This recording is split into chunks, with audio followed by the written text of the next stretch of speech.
A devoted mother working to carve out a new life. She's very religious, believes in family. She would help anyone. Is murdered in her own home. She had clearly been under attack when she reached for the phone. It was devastating. Detectives follow the evidence down a twisted path. Who is this person? He's giving envelopes of money to Monica. In her mind, they were going to be married until death do they part. After a number of suspects emerge, They jokingly referred to themselves as the Orange Shorts Society. He cried, but it was very fake. Monica told me if anything ever happens to me, that he was responsible. the killer is someone no one could have predicted. The whole thing was just surreal. And I'm like, oh my God, you almost got away with it.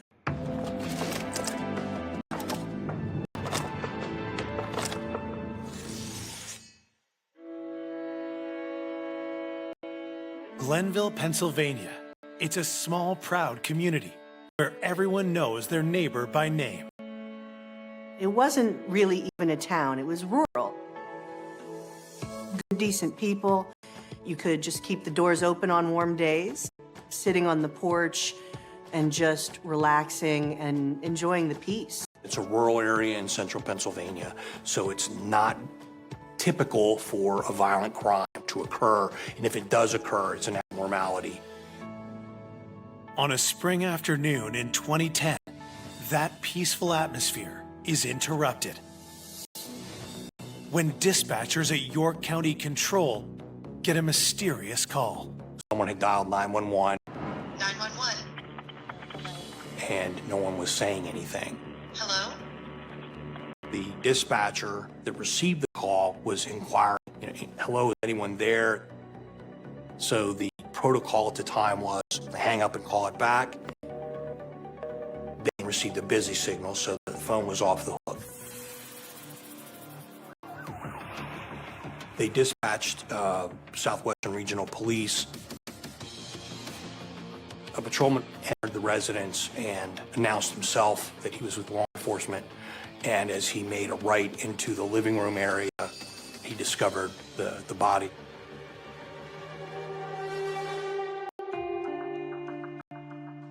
There was a lot of blood around her head, as well as on the floor. A forensics team arrives within minutes, with 2 homicide detectives following close behind.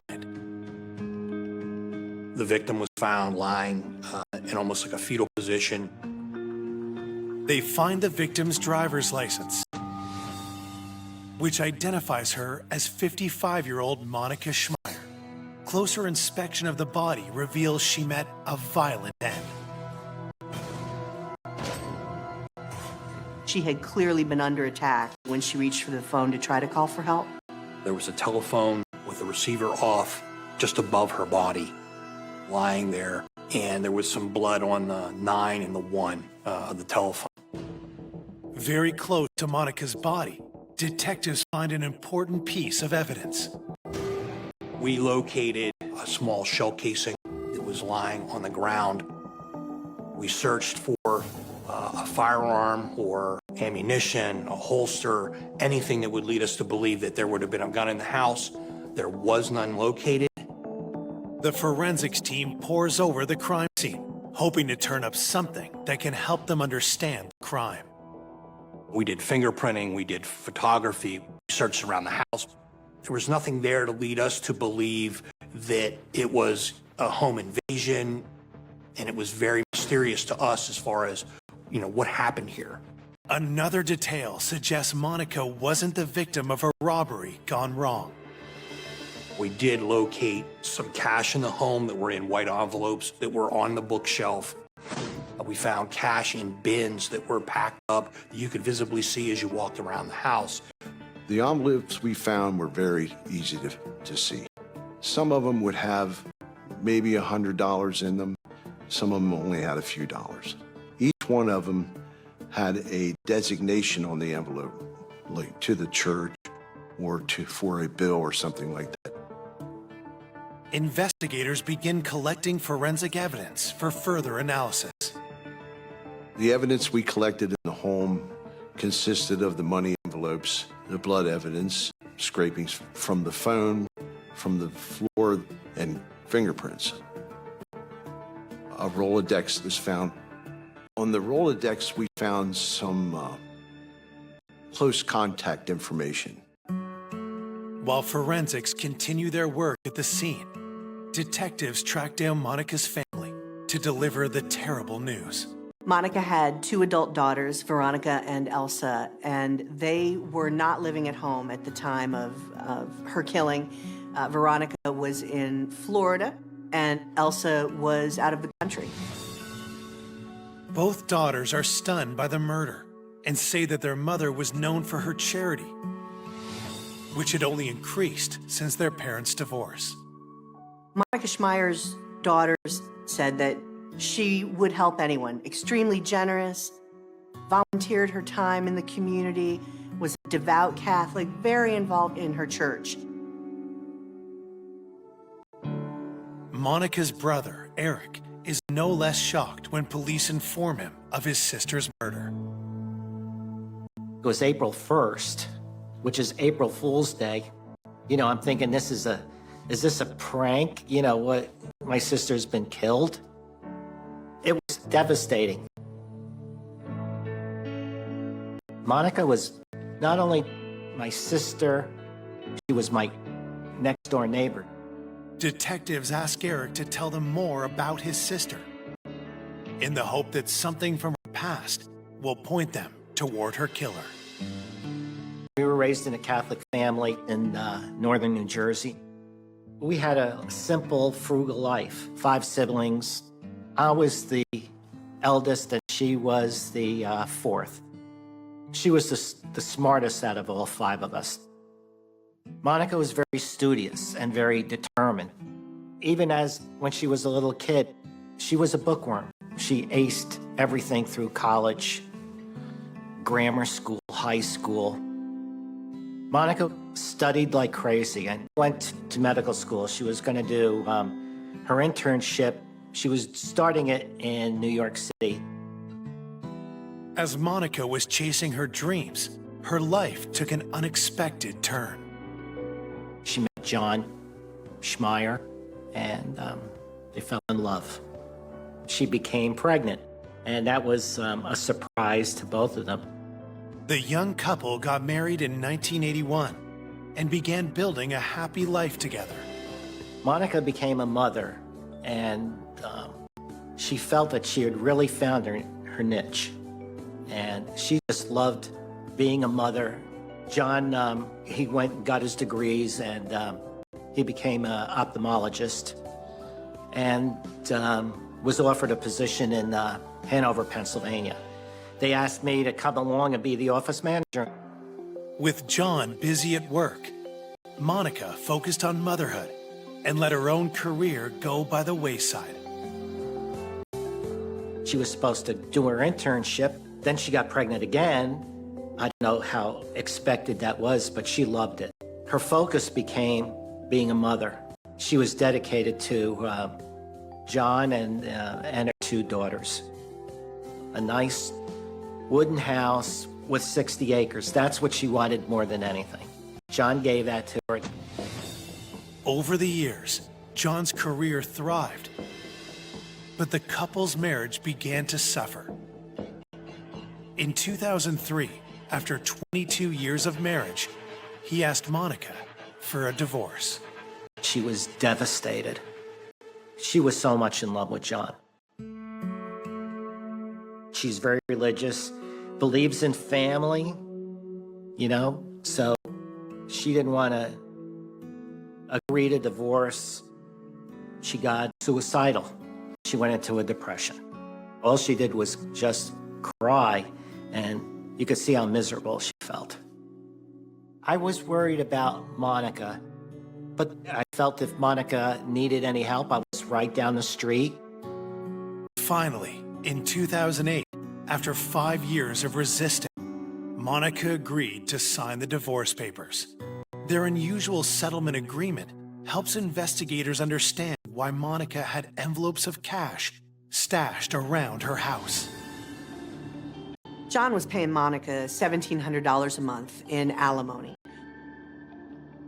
He had also given her the family home and much of their savings because it was him who wanted that divorce, not her.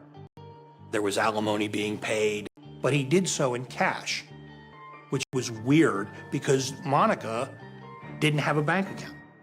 Monica Schmeier did not like to use banks, didn't trust them, preferred to keep the cash in her home.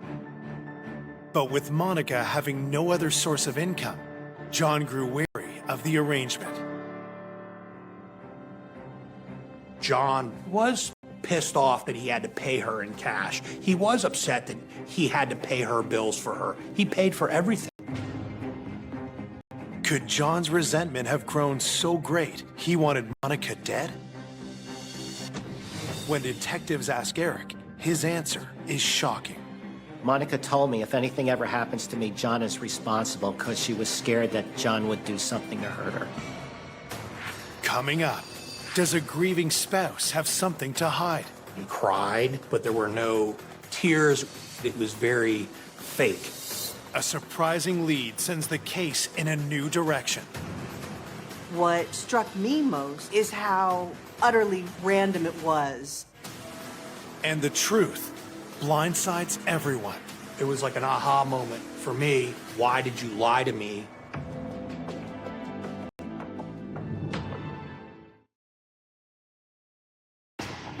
York County Police investigating the horrific murder of Monica Schmeier have reason to be suspicious of Monica's ex-husband, John. We had information from Eric, Monica's brother, that Monica had stated that if anything ever happened to her, that John would be responsible for that. Investigators quickly head over to John's house. When they tell him about Monica's murder, they're surprised by his behavior. John reacted in a way that was very awkward and very unusual, something that in my years I'd never seen. Oh my God, he put his hand across his chest. Maybe some of it was a little fake. Maybe the clutching of the heart was a little fake. He began to cry, would probably be a stretch. There were no tears. Myself, I do believe it was very fake. I covered his face, would look up and see if we were watching him. And as he's doing this, it's like, oh my God, this is just so weird. And it's like, is he involved? Detectives asked John to come down to the precinct to talk. He explained to me about this weird and unusual arrangement that he had with Monica. The envelopes that we found in the home would be labeled like electric bill, water bill, mortgage, whatever, but they were used to give back to John so that John could then pay her bills.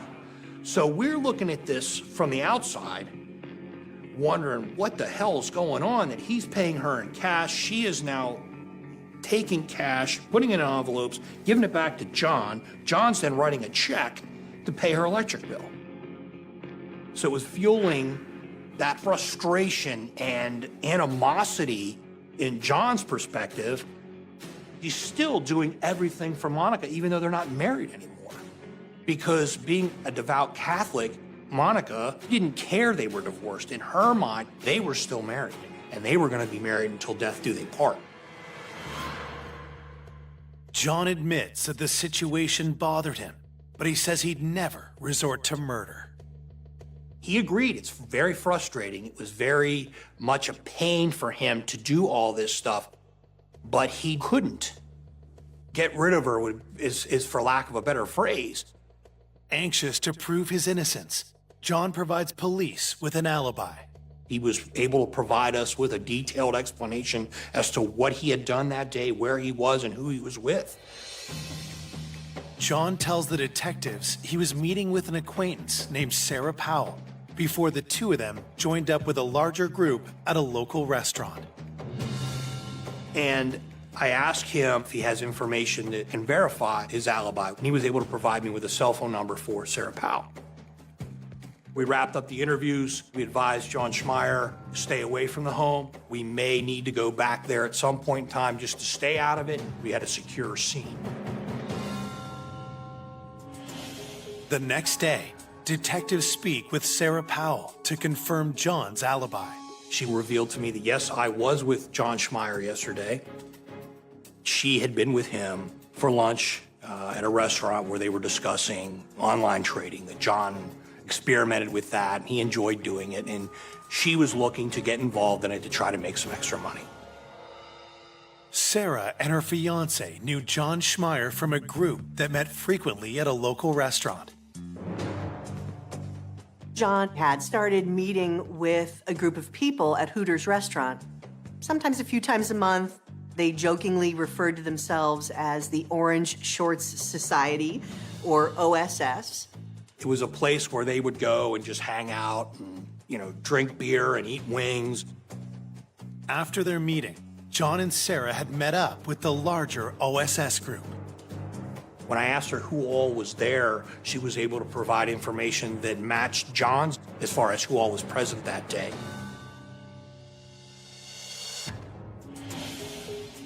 Investigators tracked down the rest of the OSS members at the meeting, and each one of them echoes John and Sarah's story. But they also share something else about John's relationship with Monica. At these OSS meetings, John would say that he was frustrated with her and he was trying to move on with his life, but yet Monica was always there in his business. Even though his alibi is confirmed, John appears to have a clear motive for murder, which makes him suspicious to police. So they ask him to take a lie detector test. John submitted to a polygraph examination. John's polygraph was inconclusive, which means that we were unable to determine whether he was being truthful or not. The test results have police mulling over a new theory. Well, if John has an alibi, well, then maybe there's something else going on here that we need to look into. Theoretically, what if he paid somebody to kill her? We started really looking at John as far as, a murder for hire, that theory. There was money involved, and certainly divorces can be acrimonious. He certainly was somebody they continued to look at. Detective suspicions about John are stoked yet again when they get a troubling call from Monica's brother, Eric. I told them that John comes to the door at about 5, 6 o'clock in the morning. And then John went into explaining that he went to Monica's house. John was not supposed to go to the house. He was told not to go there. He went there anyway. Now that set a bell off for us.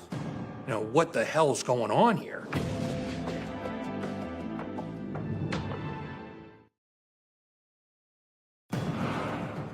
Detectives are eyeing John Schmeier in the murder case of his wife, Monica, after learning that he returned to the crime scene just hours after being questioned by police. We learned from Eric, Monica's brother, that John Schmeier disregarded what we had asked him and actually went to the scene to see what had happened and gone into the house, had looked around, had walked around. John's behavior is not only suspicious, but could have damaged the investigation. Anything further that we wanted to do there had been jeopardized because the scene was no longer secure at that point. With John not following our request, it's another arrow in our quiver as far as, the person of interest, just another little check mark. The day after the murder, police canvassed the neighborhood around Monica's home. Patrol officers went out and spoke with neighbors, were able to locate people that saw something suspicious that was out of the ordinary the afternoon of March 31st. The first witness Patrol located was Mr. Kegerice. He lives up the hill from Monica Schmeier. Mr. Kegerice advised that the afternoon of March 31st, he noticed a gentleman coming down the hill. And he said it was kind of unusual. He'd never seen the guy before that afternoon. He sees this same gentleman now walking with a purpose, is how he describes it, back up the hill with what he believes to be a white envelope in his hand. So now we're putting two to two together. Oh, white envelope. We had white envelopes in the house. Those white envelopes contain cash. Why is this guy in the middle of nowhere, then comes back, and now he has an envelope, and he's walking with a purpose? Patrol also located a second witness, Mr. Crawford, who lived a little further up the hill. And Mr. Crawford was able to tell us that he was coming up the road from the Schmeier residence, and he noticed a gentleman walking up the roadway, which was unusual because there's not a lot of foot traffic out where these guys live. And Mr. Crawford also said you can see up the hill a silver van. And he describes it as a work van. It's not a soccer mom van. It's just your regular panel work van.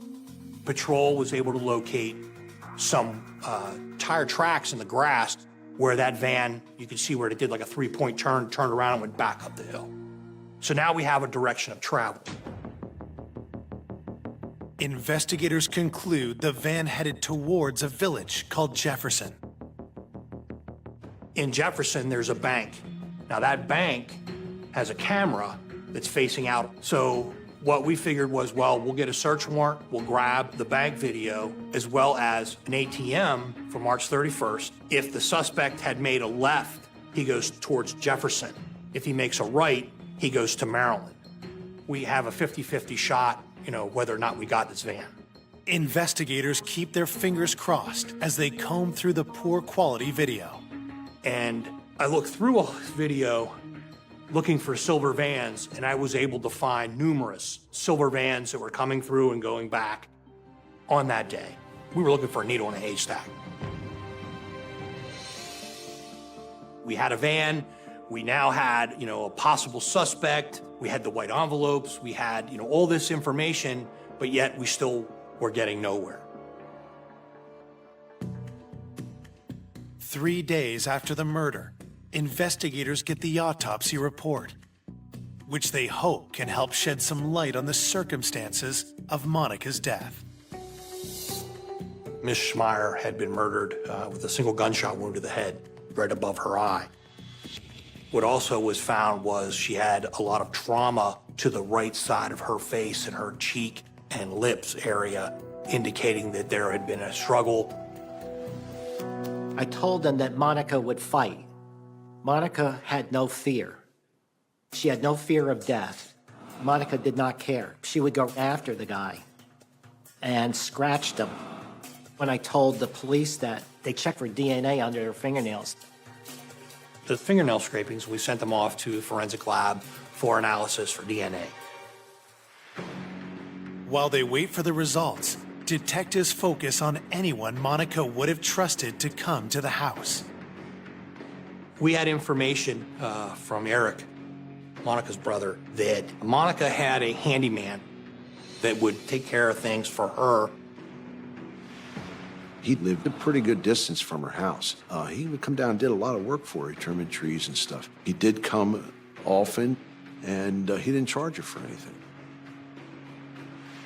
That did seem suspicious to us at the time, and we kind of thought there might have been a relationship there.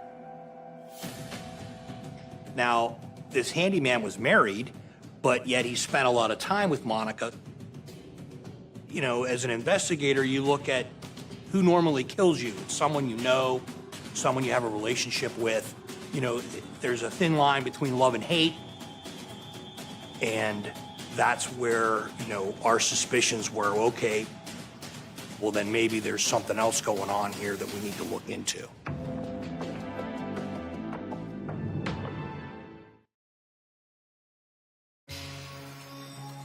Detectives investigating the homicide of 55-year-old Monica Schmeier have learned that Monica may have had a relationship with a handyman who did work for her around the house. He would cut her grass, would do odd jobs around the house, take care of things for her. And she would often be seen like having lunch with him, or there was a relationship there. Now, we didn't know how strong that relationship or how intimate that relationship was. Monica's brother, Eric, can offer investigators little insight into his sister's recent personal life. In the beginning, we visited often, and then John left. Even though she was my next-door neighbor, she became isolated from me, and in a way, I didn't know what was going on. Detectives asked the handyman to come down to the station for an interview. When we asked him where he was at the time of the murder, he told the investigator that he had been working at a residence within a gated community in Adams County, about 40 miles away. Unwilling to take him at his word, detectives check into his alibi. We were able to substantiate that based off of the gate log as well as the video that was there that showed him coming in early in the morning and leaving after the 911 call would have been placed. So we were able to eliminate him as a possible person of interest in this investigation. With the handyman in the clear, detectives are running out of possible suspects. We looked at everyone. We looked at the UPS driver who delivered a package that day. We looked at the mailman. We looked at the exterminator. We looked at people that she knew from the dry cleaners. Anywhere we could find information about Mrs. Schmeier, we talked to those people because we were at wit's end as far as who could have done this and why would they have done it. The passing weeks start to take an emotional toll on Monica's friends and family. Everybody back home is waiting for something to happen, something. And then I got to the point, and I think the rest of the family, it's just going to be one of those things. You know, we're just going to, the guy maybe gets away with it or whatever. Just seemed as if they were never going to solve it. And I think people were concerned, what if it was random? Because if it was random, it can happen again. A month into the investigation, Detective Damagon decides to take a fresh look at all the evidence they have so far. I was sitting at my desk in my office, and I have my notepad, and I'm going through all my notes from the scene. The investigators circle back to Monica's ex, John, and his friends at the Orange Short Society. I'm flipping through my notebook, and I get to my interview with Sarah Powell. Reading that, going back through that. Fellow Orange Short Society member Sarah Powell had confirmed John's alibi. But now another detail suddenly jumps out to the detective. And immediately, a light bulb goes off, and I recall, Sarah Powell telling me, my fiance is usually there, but he wasn't yesterday. Sarah's fiance, Timothy Jacoby, is also a member of the Orange Short Society. But because he was unable to confirm John's alibi on the day of the murder, he had been off investigators' radar until now. Come to find out, he has a master's degree, he's college educated, he's a U.S. Air Force veteran. He made, better than average money. But when police search Timothy's name in their database, they make an alarming discovery. He had a prior arrest for a robbery of a jewelry store involving a firearm. Scooped up, I think it was close to $48,000 worth of jewelry. Turned around and ran out and dropped all the loot as he was running. They still caught him. He served prison time for that. An ex-con who's friends with John Schmeier. The discovery reignites detectives' murder-for-hire theory. We're lacking the nexus between Tim and Monica, and that's where the investigation kind of pivots to John Schmeier again. Clearly he didn't do it himself, but he could have paid someone to do it. Detective suspicions intensify when they check John's phone records. In John's cell phone records, we found a phone call the day of the murder from John to Tim Jacoby. And I'm like, oh my God. It was like an aha moment for me. So all this is beginning to fit together. We had information from Eric, Monica's brother, that Monica had stated at some point in time that if anything ever happens to me, John did. So we were looking, did John Schmeier and Tim Jacoby conspire to kill Monica Schmeier?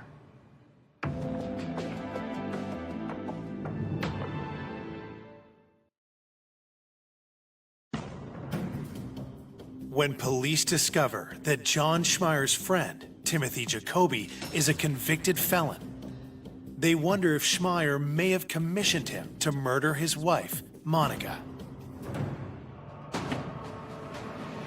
I run him for firearms, and what does he own? A Kel-Tec 32 automatic, which is one of the manufacturers we're looking for. So again, another flag goes up. You know, now we got to tie him to a van.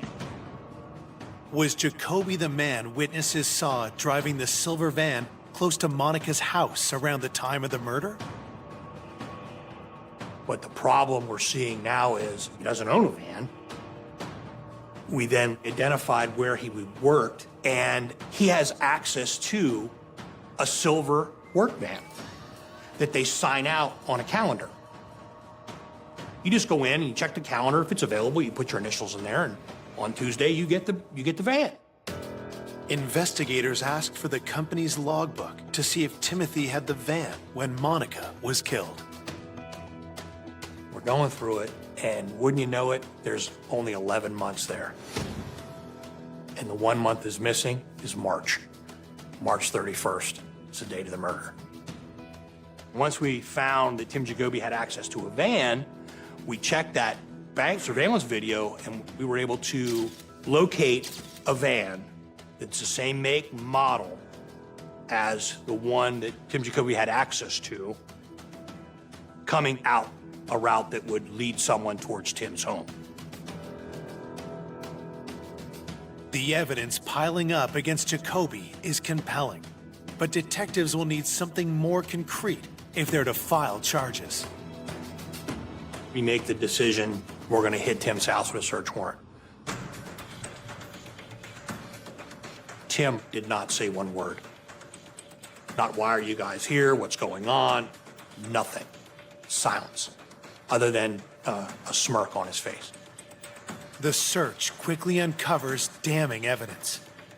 We found a firearm that had been stolen in a burglary in Florida some years before. So Tim, being a felon, he was not to possess any kind of firearm, and he was currently on parole, so we charged him with possession of a firearm as well as receiving stolen property. His parole was violated, and he was put in jail. In addition to the stolen gun, investigators find a strange piece of evidence that leaves them scratching their heads. In a detached shed that was on the property, we found a small barrel about, I don't know, that long, maybe 2.5 inches long. And it appeared to me that it was consistent with a 32 or a small caliber firearm barrel. Could this barrel be part of the murder weapon? While it's sent to the lab for analysis, detectives have some questions for Jacoby. But Jacoby isn't interested in talking. Tim invoked his right to counsel, advised that he didn't have anything to say, and that he wanted his attorney present. While Jacoby stonewalls, detectives question his fiancée. When we interviewed Sarah, Sarah denied any involvement to the point where she was physically upset. I then further inquired with Sarah if she'd ever seen this small black firearm that would fit in like the palm of my hand, a 32 ACP firearm to match the shell casing we found at the scene. And she said yes, that she had been with Tim when he had shot it. and she advised that it was at Tim's parents' place on a covered porch that's behind their farm, and they would shoot up towards a field.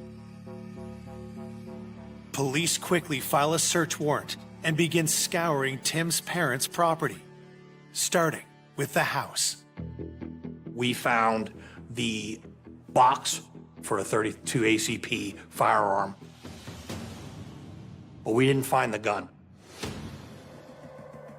I went out back looking in the grass, trying to find, a shell casing, something that's going to help us. We didn't find anything. To connect Tim to Monica's murder, detectives need to find the gun or the shell casings that match the ones found at the crime scene. At that point, I'm standing on the decking of this porch, and I look down. The boards are spaced in a way that they're, I don't know, maybe a ½ inch to 3/4 of an inch apart. Light bulb goes off. I look at these two guys and said, did anybody go underneath? And they said, I don't think so. And I'll never forget, I'm standing there. They weren't underneath the platform for, 30 seconds. And the one officer says, are you looking for a .32? And I said, man, don't screw with me like that. And he goes, here you go. And he holds one out from underneath the porch.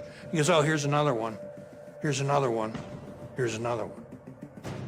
The shell casings we found at the Jacoby farm were matched up with the shell casing from the murder scene. The gun that fired the shot that killed Monica Schmeier is the same gun that fired those rounds that we found at the farm.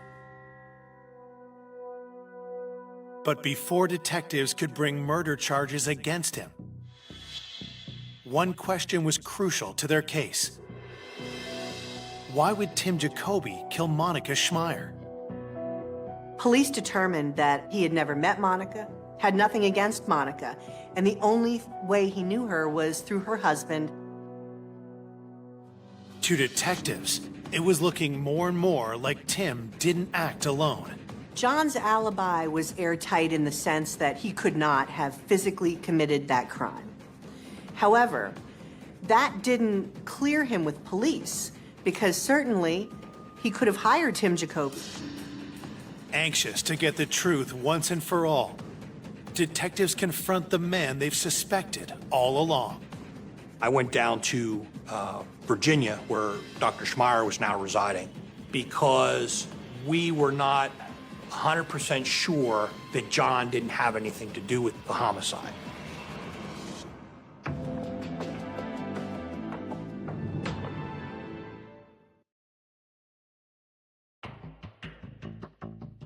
Police have strong evidence implicating Tim Jacoby in the murder of Monica Schmeier. But they suspect that Monica's ex-husband, John, may have ordered the hit. We've identified Tim Jacoby as a suspect, but now we need a motive. Well, how does Tim Jacoby know Monica Schmeier? Because he doesn't know her, but he knows John. Did John Schmeier and Tim Jacoby conspire to kill Monica Schmeier? John and Tim would socialize together.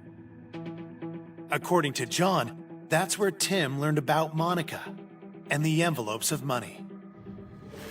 When we questioned him further, he said Tim knew that Monica would have cash at the house because that's what John told everyone. He knew that Monica lived by herself because that's what John told everyone. Tim Jacoby took that information and he devised in his mind the perfect crime. It's a plausible motive. Still, to test the theory that John may have paid Tim to carry out the murder, detectives searched the financial records of both men. We're trying to find any kind of financial connection between John and Tim. We left no stone unturned. We were finding nothing. Yet detectives know that John had placed a call to Jacoby on the day of the murder. When we inquired with John about why this phone call had been made, he related that, well, he had called Tim to let him know that he was meeting with Sarah because he didn't want Tim to think there was some kind of relationship between them or that John was trying to formulate a relationship with Sarah. Without any evidence to implicate John in his wife's murder, detectives finally clear him as a suspect. I believe that John, as quirky as he may be, had nothing to do with the homicide of Monica Schmeier. No one other than Tim Jacoby committed this crime. On October 9th, 2012, Timothy Jacoby is charged with first-degree murder. Someone she had never met that John knew, the whole thing was just surreal. 2 years later, the case goes to trial, and prosecutors lay out how they believe Monica's murder unfolded. We believe that afternoon, Tim signed out the van in Lancaster County. He came across, parked the van, walked up to the home, whether he knocked on the door or he rushed the house, whatever, he overtook Monica, whether it was by surprise or by force. At some point, she made a run for the phone, at which point she brought the phone up to make the call, and she was shot. Worried police are on their way, Jacoby panics. Tim, in haste, grabs what he sees on the counter, walking with a purpose, with an envelope in his hand, and leaves.